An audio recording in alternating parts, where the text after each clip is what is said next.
Festival movies. We got more to talk about.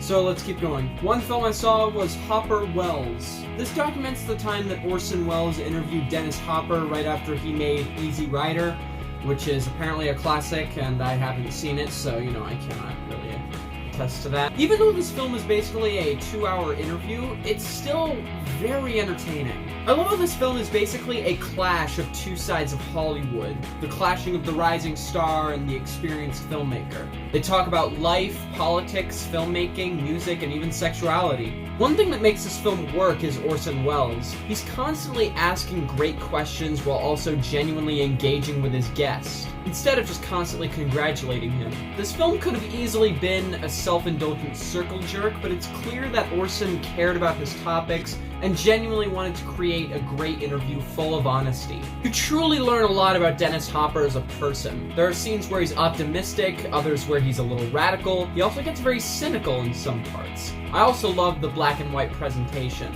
It truly immersed me in the time that it was made. It is kind of one note in parts, and there are sections where it's not as engaging as it is in other parts, but I would be lying to you if I said I wasn't truly engaged by watching this. It's an interesting piece of film history that I'm very glad I got to experience. I'm not entirely sure if this would make my best of 2020 list at the end of the year, but I'll still go with a light 7. It's very well made, so very entertaining. Light 7.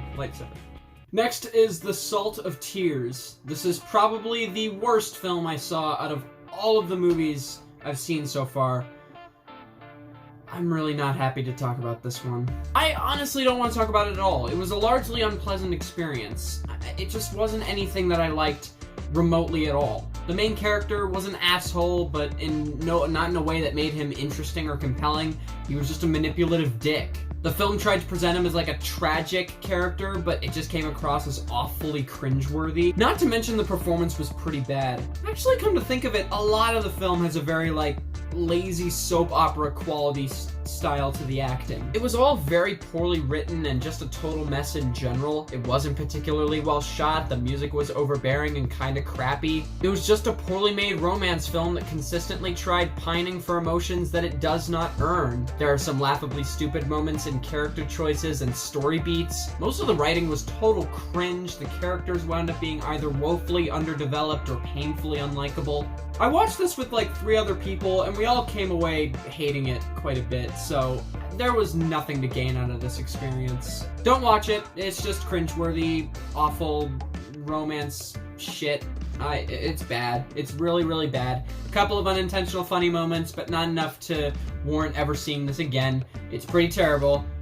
I give it a 3 out of 10. I guess maybe 2, I don't know, it doesn't matter, it's a 3 out of 10 I guess, so yeah, don't watch it, it's pretty bad. That's it for now. Thank you very much for watching. I've still got more festival movies to talk about. The next 2 videos we'll be talking about more movies that I really loved, so yeah, just you all know the drill. I'll see you guys later. I'm Cynic the Critic, I'm going offline for now.